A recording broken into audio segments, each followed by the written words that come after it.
Have you ever wished that you could stop creating every note from scratch? When you do this, you'll have templates, which will make it very easy to just do what you want to do and get what's in your head on your note. First thing I want to do is create a folder. Picture of a folder with a plus sign right here, and I'm going to press new folder on my iPad, and I'm going to give it a name. Press the check mark, and now I have a folder on my iPad. And I'm going to create a note by pressing the box with the pencil. And here's where I'm going to make my template.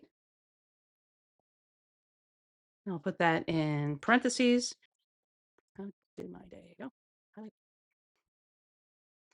I would like to have a way to just add quickly to the list by using a function in Notes called checklists. Two circles with a check mark. Press on that, and I get my first check off list. Return, return, add a checklist, return, and then return when you're on your iPad. Press the checklist, space return, space return. Now I have three things. I don't want to type in this. I want to always use this to create my next one. To create a new note from a template, you're going to hold your finger down on it. So I'm going to press duplicate note.